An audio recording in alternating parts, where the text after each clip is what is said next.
Hi guys, Radhe Radhe. आज मैं आप सभी को बताऊंगी कंपोनेंट ऑफ वेक्टर। अब कंपोनेंट ऑफ वेक्टर, इसका कंपोनेंट का मतलब क्या होता है? That is effect of vector in directions.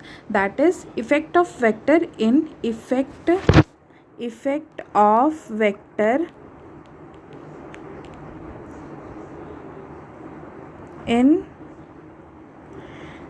x-axis, y-axis and z-axis. Okay, so let's start.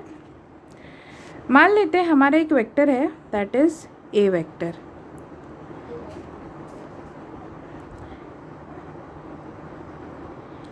अब ये ए वेक्टर को मेरे को कंपोनेंट्स में बांटना है इन द एक्सिस में। तो पहले हम लोग 2D के बारे में ही पढ़ेंगे। नीट में ऐसे 3D के बारे में नहीं पूछा जाता है, यूजुअली हम लोग 2D के बारे में ही पढ़ते हैं।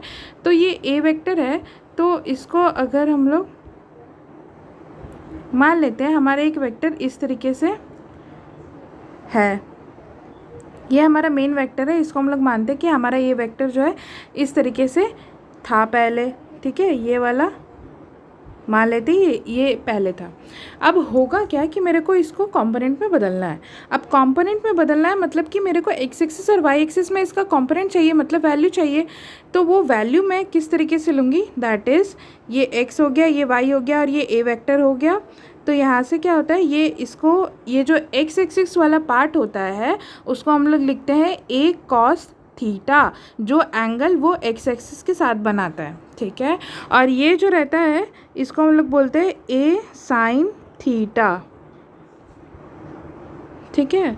इसको हम लोग ए कॉस थीटा, ए साइन थीटा। ध्यान रखने वाली बात ये होती है कि जो भी वेक्टर, चाहे वो बी वेक्टर हो या सी वेक्टर हो, तो वो कोई भी एंगल अगर वो किसी भी एक्सिस के साथ बना रहा है या फिर इस वाई एक्सिस के साथ अगर वो एंगल बना रहा है, थीटा एंगल अगर वो बना रहा है, यहाँ पे अगर वो थीटा एंगल बनाता है, तो ये वाई एक्सिस पे इसका जो कंपोनेंट आएगा वो ए कॉस थीटा होता है, ठीक है। वो क्या होता है? ए कॉस थीटा होगा, ठीक है। और ये जो एक्स एक्सिस में आएगा वो होता है ए साइन थीटा, ठीक है। तो यही चीज़ें रहती है, जहाँ भी अगर कोई भी वेक्टर है वो अगर कोई भी एक्सिस के साथ एंगल बनाता है उस तरफ हमेशा ए कॉस थीटा आता है और उसके जस्ट ऑर्थोगोनल या फिर परपेंडिकुलर साइन थीटा आ जाता है। बस यही होते हैं कंपोनेंट वेक्टर। मैं और एक टॉपिक बताना चाहूँगी, that is how to calculate the angle between the two vectors. अब angle between the two vectors, मान लेते हैं कि हमारा एक वेक्टर है दैट इज़ ए वेक्टर और एक वेक्टर है बी वेक्टर, ठीक है। ये दो वेक्टर है, इसमें हम लोग एंगल मानते हैं 60 डिग्री है, ठीक है, 60 डिग्री है। अब ये जो एंगल है, ये मेरे को कोई अगर पूछता है कि what is the angle between this two vectors, तो this is not the angle between the two vectors. अगर हम लोग को कभी भी कैलकुलेट करना है angle between the vectors, so they are always attach to head to head or tail to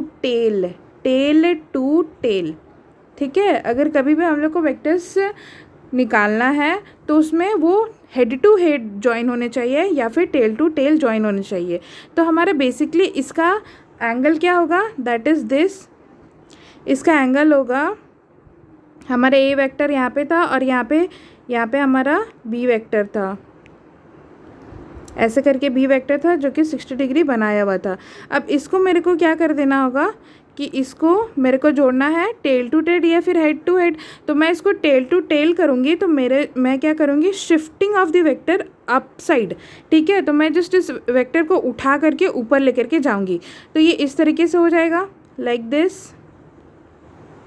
this हो जाएगा। तो यहाँ पे अर्लियर इट वॉज कितना था?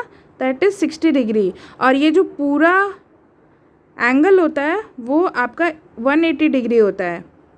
तो 180 डिग्री में मेरे को 60 डिग्री ये एंगल नहीं लेना। अब ये टेल टू टेल जुड़ा है तो ये वाला एंगल लेना है, तो ये वाला एंगल बेसिकली कितना हो जाएगा? 120 डिग्री। तो द आंसर इज़ कि what is the angle between A vector and a B vector?